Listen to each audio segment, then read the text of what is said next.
What is up, everybody? Welcome back to the channel. Today we've got a video that I am very excited to make, and it is actually the not final, but I'm finally going to be starting my 90-gallon reef tank.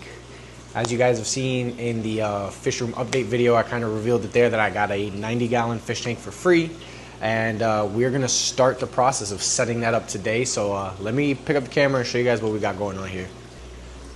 Yeah, guys, so the tank's in place. I didn't record this because I did this super late at night. I got a little antsy and didn't want to wait, so I just brought the stand in here and popped this tank on top.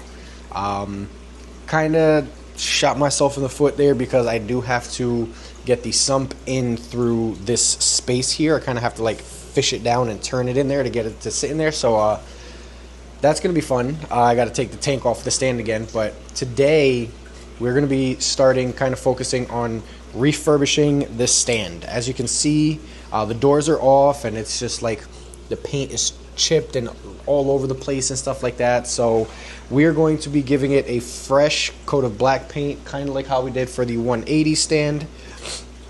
Sorry, as you can see in the bottom there, I did already cut a new piece of 1/4-inch plywood. I went and bought it at Home Depot, got it, cut it to size. I cut it to size myself and popped it in place there, so it is nice and secure in there. So now we just got to paint the whole stand black. That way it will have a nice fresh look. And actually, before I even start painting, I did want to show you guys, so I did this all off camera as well, but I did go ahead and clean off, like, this is the overflow tube. I cleaned it as best as I could.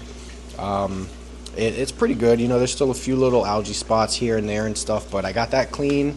This is the output tube, so this is where the lock line is going to go threaded in right there.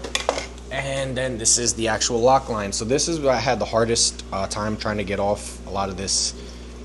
I guess this is algae and like calcium deposits and stuff. I don't really care too much, honestly, because it's going to be a saltwater tank anyway, so it's going to grow right back.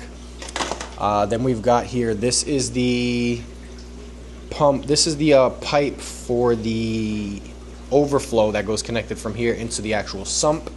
And then this here is my UV filter that has the return lines. So these return lines go from the return pump, obviously, into the UV. Sorry, I was just getting these brand new metal lock things or whatever. I forget what they're called right now, but yeah, it's gonna go from the pump into the UV, out the pump, and then up to the tube here, or well, at least to the bulkhead. The tube's gonna be connected there, and then out of the Y little lock line thing here, so I will have adjustability with the flow. I also, this power head I won't be using, but I did get this power head here. I will be actually using these two power heads here. So these are more actually wave makers. So there's a spider there. These are wave makers more than power heads. There's still a little bit of algae on these as well. Let me see, can this scrape off? Kind of, sort of, not really, I don't care. Again, these are the magnets that go attached to the back of the tank, but these have this controller here, and this controller I can actually program to set the intensity of the waves that it's pushing out and stuff like that. So that's pretty cool. I'm going to set one on each side of the tank so it can get nice waves going on and get everything moving around in there. And then let me show you one more thing that I cleaned up. Actually, I lied, two more things that I cleaned up. So the first thing is actually this ginormous protein skimmer. This is the eShop's Axiom X160. You can kind of see right there.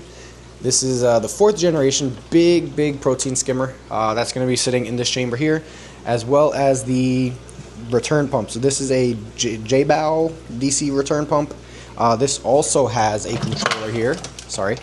This also has a controller here, so I can control how much flow is actually coming out of this. So I can, you know, basically won't like overflow the tank as it's pumping water back in. Like, let's say the overflow itself can't handle the amount of water that it's pushing out. It won't, you know, I can adjust that. So it's pretty cool there. So yeah, cleaned all that stuff, and I'm actually going to be using, this 29-gallon sump that I made. You guys seen the video for the DIY baffle kit and everything. You can see everything is siliconed in, nice and secure. Here I've got the filter socks. I just put the pad here. I think I'm going to keep it like this. That way this collects a lot of the bigger debris first. This is just an extra suction cup. But yeah, so I am going to be using this 29-gallon sump for this aquarium. But like I said, first things first, we've got to paint this stand and give it a new breath of life. Okay, here we go, guys. Did a decent coat of black paint. This is the same paint that I used for the, don't mind my hands full of paint, but the same paint I used for the 180 stand, so it is kind of like a matte satin kind of finish or whatever. It's not glossy, which I like. I did get some paint on the actual rim of the tank, so when I remove the tank, I'm gonna scrape all that off, get that cleaned up. But that's neither here nor there. You can see now the bottom is painted black as well. Everything is nice and black. I even went ahead and painted the sides and even the back, because you will be able to see the back of the stand from here. Now, next thing is I'm kind of debating on whether I want to keep the black background or if I want to scrape it off, because again, you can see the tank from both sides, so I don't know if I want to make it so that you can see the reef from this side as well, but then at the same time I kind of want to keep it so that it's not open on the back. That way you have to come over here and see like the full like effect of it, and then also allows, you know, some space where I can stack the rocks and keep some empty space in the back of the tank for safe ways and safe, you know, hiding places for the fish. So as of right now, it is a little bit late over here, so this is just about as much as I think I'm gonna get done today. I may actually move the stand back into its proper place, because I did have to shift it a bit and re-level it, because you can see I have my shims kind of all over the place. I leveled it before painting it, which was kind of dumb, so I'm gonna re-level it and then kind of just push it back into its place. That way it's in its final resting position, and the only thing I'll really have to do is remove the actual tank to get the sump underneath the stand. Okay, after a bunch of wiggling the entire stand and the tank back and forth and shimming the stand, it is now level. Let me see here. You can see we are nice and level horizontally in the front. And focus, let's see. And there as well. These shims are plastic shims that I put underneath, and I do have a concrete foundation down here, so I don't have to worry about really anything kind of sinking or settling or anything like that. So the next step, which I'm not going to do today, I'll probably do another day, is going to be remove the 90-gallon from here and get the sump put in place underneath. Once that's in place, then I can worry about plumbing and all the rest of the stuff, but that's going to be it for tonight. I'll catch you guys in the next clip. Okay guys, so it is another day. It's been probably, maybe a week since that last clip, but as you can see, the 90-gallon is off the stand.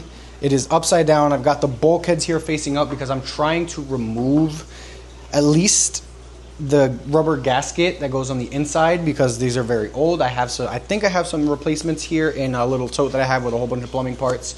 So I'm working on trying to get these thread, little lock, whatever, off of here, but it's very tough. I may have to just break these bulkheads and buy new ones, which isn't the end of the world, but not what I want to do. So I'm going to continue to try to get these little locks off of here so I can remove the little gasket again that goes on the inside of the tank. If I remember correctly, the guy that I got this from, I think he said he glued these on here, so these threads may be cooked. If that is the case, I'm just going to take my pliers and break these off and get new bulkheads, because bulkheads are relatively cheap, so it's not super concerning. But let me show you one other thing, that I did here. Okay, so do not mind the tank in the way, but the other thing I did was I got the 29-gallon sump into the stand.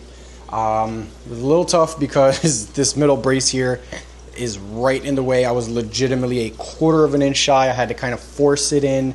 This brace had a little bit of bending to it, but thankfully it was soft enough. You can kind of see under here, you can see, can you see that kind of, sort of? I don't know if you can, but it got a little dinged up there.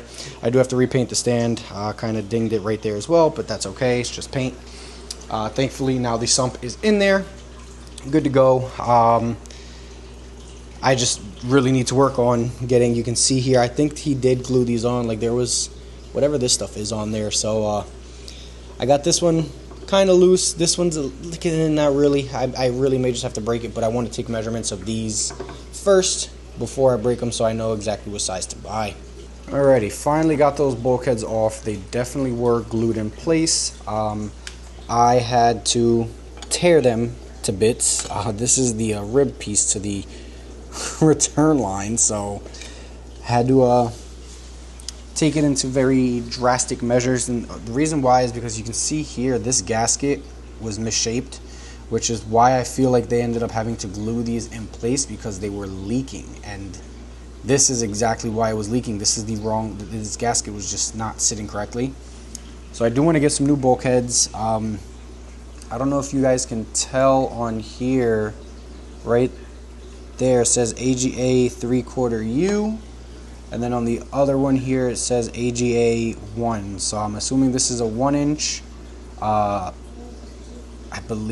think 1 inch. I'm assuming. I don't know if it's this here that's 1 inch or this that's 1 inch, and then this is 3/4, I believe, here or on this side. I'm not too sure, but I know new bulkheads are definitely needed now, 100%. So I'm going to do some research and see what size bulkheads I can use that would work with this setup.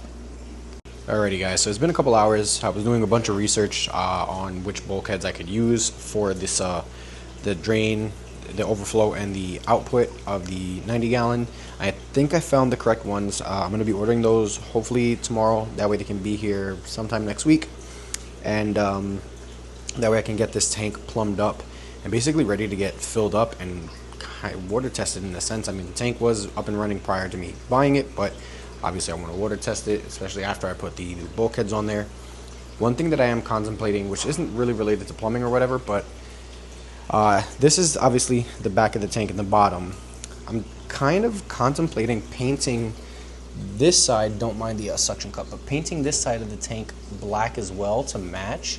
That way, when it's up on the stand, it'll be this end here. It's not getting any of this light from these tanks over here, even though I do plan on shifting this entire rack over this way a bit, but still I don't want the light from this side coming in on the tank. Yeah, I made up my mind. I'm going to paint this side black, so this panel is going to be black, and I might do another coat of black on the back of it, just to get it, you know, kind of uniform.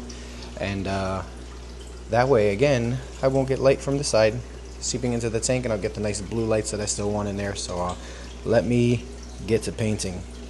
Okay, so I ended up standing the tank up lengthwise. So the back, I did just one coat of paint because it was already black.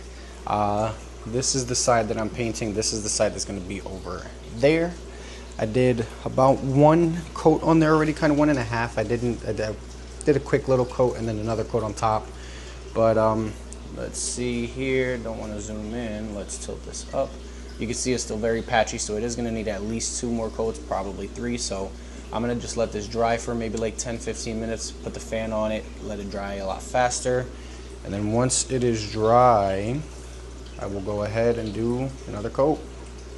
Okay guys, it is the next day. I painted the tank last night, so you can see a nice fresh coat on the back and coat on the side there as well. I've got it laying down on its face right now, the bottom facing me, because I'm waiting on the bulkheads to come in for this. I did order them.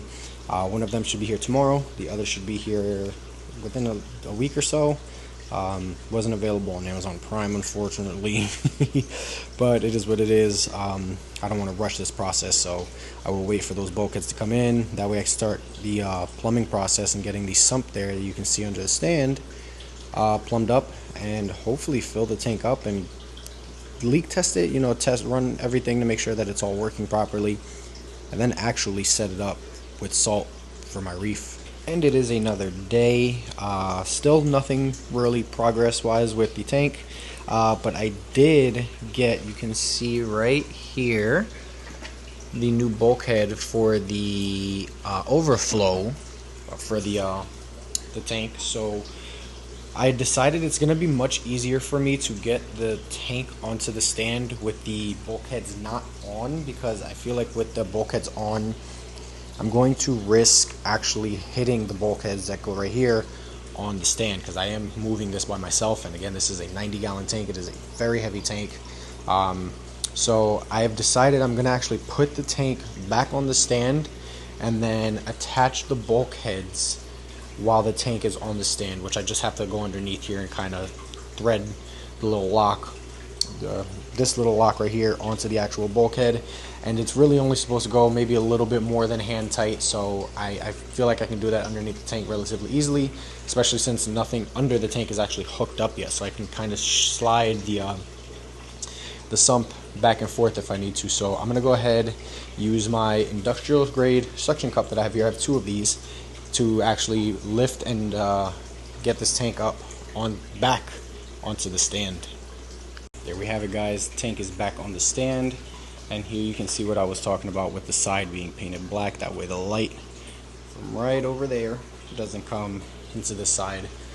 And I feel like it'll allow me to also kind of make, it's kind of hard to see with the glare, but like a cool rockscape kind of over here, and then maybe something coming up over here. I'm not too sure exactly what I'm going to do. I've never scaped a saltwater tank, but super excited to actually get this tank going. Like I said, next is going to be to finish the plumbing, which again, bulkhead right here for the overflow. Just waiting for the bulkhead for the return line that's going to be going from here up over here. It's going to go up the PVC pipe and out my lock line right here. You can see the little groove kind of cut out there for where the lock lines are going to be coming out and dispersing the water. And then again, I am going to have pumps and wave makers and stuff like that in there. So I will catch you guys in the next clip, which is going to be more than likely when I get the bulkhead for the return line. Okay, we are back. It is another day. I got the other bulkhead in for the return pipe. Only issue is this is not the one that I need, unfortunately. The diameter of this hole here is too big for this here. You can see it kind of, doesn't fit tight in there, but it does fit 1-inch regular scheduled PVC pipe. So I think I might take a piece of PVC, glue it in here, and then shave the inside of the PVC down just a little bit so I can shove this end into the PVC. Because if you look here, this is much thinner than regular scheduled PVC. So that's probably my game plan. And then the other thing with this bulkhead is this rib piece is also too large. I did order another rib piece. This is a 1-inch. I ordered a 3/4 to see if that will allow for this hose here to fit in here. As you can see, this is just way too large of a rib adapter.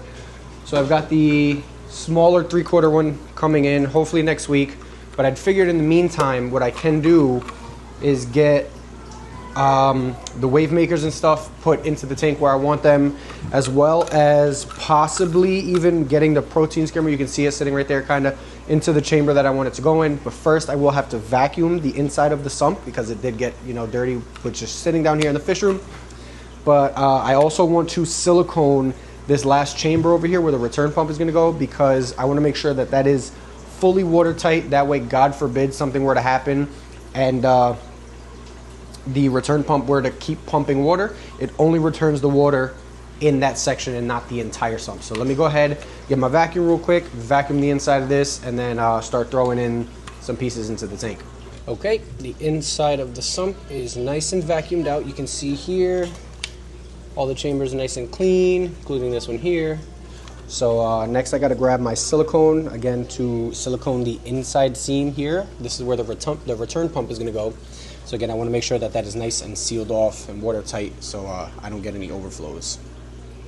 Before I go ahead and actually caulk the inside of the sump, I am going to mask off areas that I don't want to get tape on, or caulking on. This might be a little tough just because I don't have much space here to work with. So let me figure out how I'm going to finesse this tape into this tiny little area here. There we have it. She is taped off. Got the seams that I needed to there. I am doing this bead of caulking a little bit thicker than I would have liked to do, but again, I want to make sure that it is nice and sealed off. So we're going to go ahead and take our caulking. Again, this is the same GE Clear Silicone 1, 100% waterproof. This had no additives, no mold resistant blah blahs in there. So let's go ahead and just lay. Let me see. You know what? I'm going to see if I can try to get a different angle for you guys. Give me 1 second. Alrighty, so I've got you guys inside of the sump actually. So you'll be able to see kind of here what I'm going to be doing in here. Let's see, this caulking gun is a lot larger than I would have liked, but let me get her started first and see if I can get caulk or silicone to come out of here. There we go. Clean this off with a paper towel. And now I can go ahead and turn the silicone tube this way and get to squeezing. Is anything coming out? Is it? Yes, it is, but it's not coming out in the right direction. This is a lot tougher than I anticipated. I should have done this before I put the actual sump inside the stand, but I don't think about these kinds of things, guys. Don't be like me. Okay, that's kind of a thick layer there. And I will be smoothing it out and stuff like that with my finger, so it is what it is, honestly. See if that way it'll come out a little bit better, closer to the actual. That's a little better.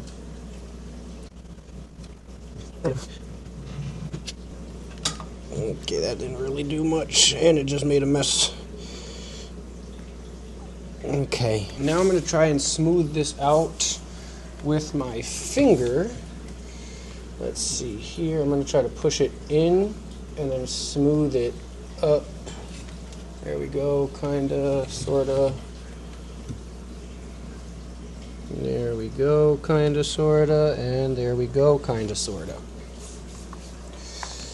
Just realized I didn't silicone off the actual baffle itself, so that's gonna have a boatload of silicone on it, but good thing it's black acrylic. Let's do another pass here with the meat finger. Let's push this into there. And again, I just want to get a nice good seal in this chamber specifically for the return pump. Okay. So that should be good. What I'm going to do now is remove said tape before the actual silicone dries, so then I don't have a problem later down the road. So there goes this little piece here, and I still have silicone all over my hand, so I'm trying to be very careful here. And here goes the big piece here. This is one continuous piece going along the entire edge. So here we go.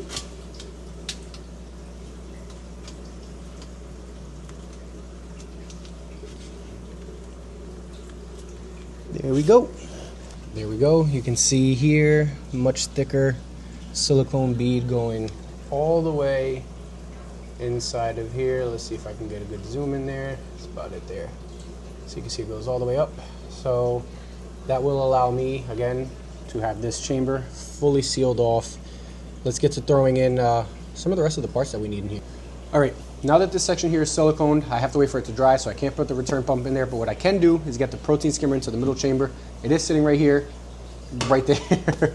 So we're gonna go ahead, shift the sump over, because another thing I didn't take into consideration is how big this protein skimmer is. I don't have space if I leave it in the middle.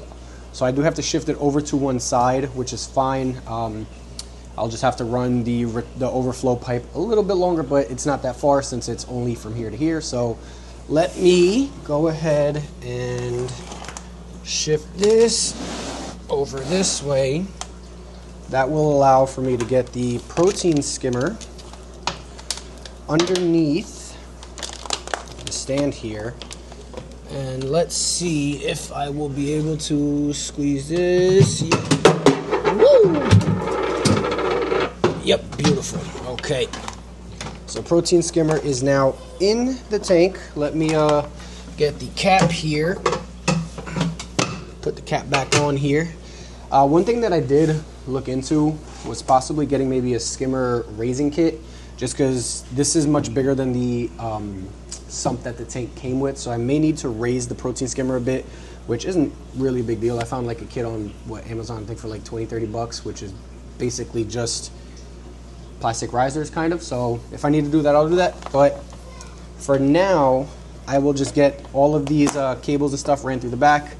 I've got my return pump right here. Again, not going in just yet, but this is a pretty cool return pump. It has the controller. This is the J-Bow DCP 3500, so I'm assuming it's like 3,500 liters per hour or something like that. I'm not too sure, but it worked on the tank prior to, so I'm going to continue to use it. I did test it when I cleaned it, and it does work. I can confirm that.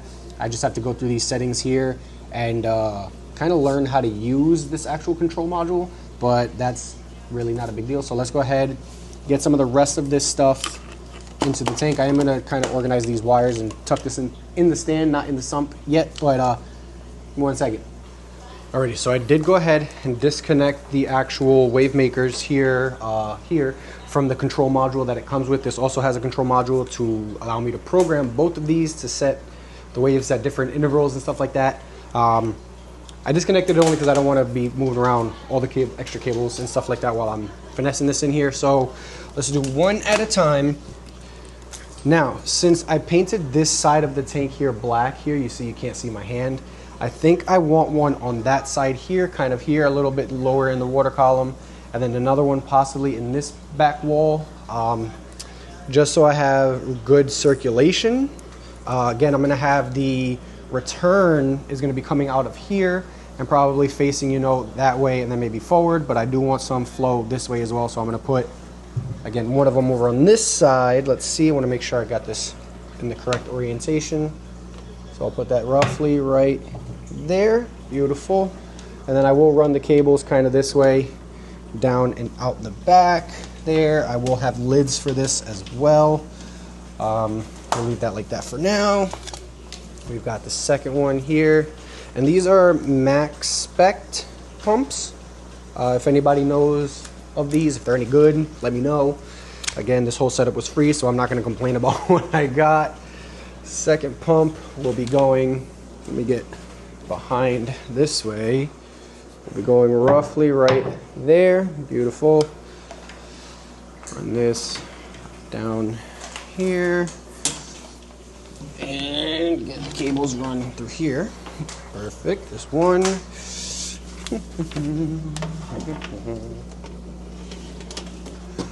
And here is 2. Now I can go ahead, and this is the gyre, I think it is what it's called. This is the module here, gyre gear, I don't know what it is. This I will more than likely mount as well somewhere, maybe on the side of the tank somewhere or something like that, just so I have access to it. This, let me see, sorry guys, I'm just down at the bottom here running the actual power lines. The power cables. Here we have it. So I've got one of the wave makers right here on the left side of the tank. The other is on the back right with the cables going down the back. And then I've got the power for the protein skimmer, the wave maker, and the return pump, or not exactly in that order, but they're there. And then I've got the controller here for the wave makers, and then the controller for the return pump. Again, the return pump will be going in this chamber once this is dry. Next piece of equipment we need is the heater. Reef tanks don't need to be super hot like a lot of freshwater tanks. I don't need to get into like the high 80s or anything like that, like especially with my Ultims and stuff. But I do need the tank to sit probably around 74, 75, so I do have a heater for this tank. Let me go ahead and get that. And the heater we're going to be using is none less than Higer. Higer did not sponsor this video. They did not send me this heater. I did buy this with my own money, but I just returned to Higer because they have good quality products and it's affordable. You can see here we've got a dual heater. This has 2 heating rods in there along with this Mondo controller. I believe this model tells you how much watts it's actually using. This is smaller than the one that I have in my 180, but this is still 500 watts if I'm not mistaken.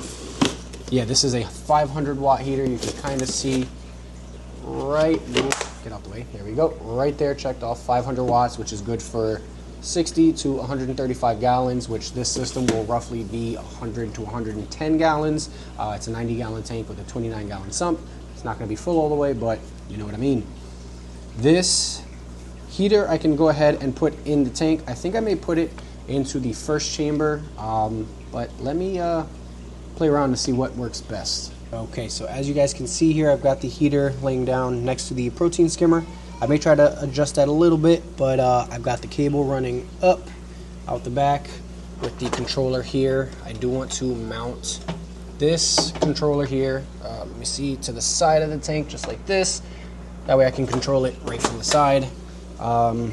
That's kind of everything that I have for now. Again, I'm still waiting on the bulkhead to come in for right here. That's for the return. Not the bulkhead, but a new piece. I did order the rib piece, another one to see if it'll fit. So once that comes in, I'll test it, see if that works. If not, we're gonna figure out how we can get the new bulkhead that we got to work with the pipe. Actually, I lied. One more piece of equipment is this smart power strip here. So this is what's gonna be running. I'm gonna have the return pumps, the protein skimmer roll, the heater, all of that stuff plugged into here. That way, if I need to, just with my phone, I can turn each individual socket off, turn off, you know, like the return pump, whatever it may be, and do any maintenance or anything to have. So let me go ahead and get this ran and everything just kind of pre-plugged in. I'm not going to go ahead and plug this into the wall, but I'll have everything else plugged in here, and we should be good to go. There we have it. Heater is mounted. I can go ahead and remove it, play with it. And then I also mounted the power strip down here and plugged in everything down there, so that's good to go. And I did forget, I have one more big crucial part to this whole system. Let me show you what that is.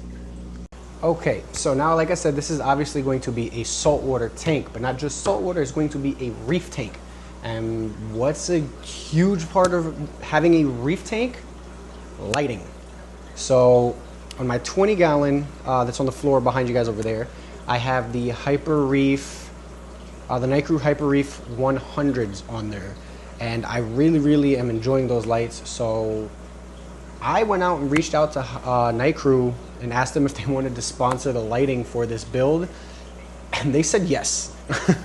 So I am very proud to announce that Night Crew is sponsoring the lights for this aquarium, and I actually have them already. One second.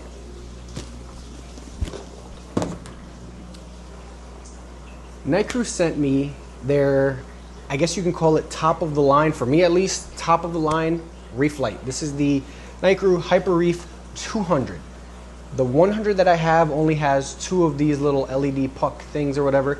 This has 3, but not, this isn't it. They sent me 2 of them. So I'm gonna go ahead and get these set up on the tank as well, just so we can see what it's going to look like. I'm not gonna turn them on, but I wanna get them set up and placed on the tank just to get the full kind of effect of how this reef tank is going to look equipment-wise. So let me get these onto the tank. Okay, so let's go ahead. I'm just gonna go ahead and do unboxing of these lights too, because why not? As you can see, this is a little pamphlet you get here with the Night Crew Hyper Reef controller. And I actually have this controller on my 20-gallon, so I will be transferring that onto this tank and connecting both of these Hyper Reef lights together. That way I can go ahead and run them basically on one kind of cycle, but at the same time. Here we get the mounting system instructions, the LED light instructions, and this is, oh my goodness, look at this. This comes with a huge input and output thing. Oh my God, this is massive. Wow. Let's get this light out of here. There we go. Look at this beautiful light. Nice big 3 pucks here. This is going to allow so much light into the tank. There's kind of like oily residue on here, but that is okay. I'm gonna go ahead and get these set up and then mounted onto the tank. I actually missed a crucial part of this. Underneath here and here is the mounting bracket for the actual tank. So this is what's gonna, or for the light. This is what's gonna allow me to mount the light itself to the rim of the tank and have this beautiful gooseneck to it. So I'm gonna again put this all together for both lights and get them mounted onto the tank. All right, so my camera's dying, so I'm not gonna be able to show you the full process, but here is one of the lights set up. I have it exactly centered on this section of the tank here. I will do the same thing with the other one here. It'll probably have to be in the overflow area there, but it's okay. But let me just go ahead. I'm gonna plug the light in. I'm not gonna turn them on and show you guys how bright this is. Look at this, guys. I mean, that one light damn near illuminates the entire freaking tank. And up here, I have these buttons here. I can adjust the brightness, the modes. So this is for the mode in the middle, and this is the brightness up and down. So you can see here, got the low light.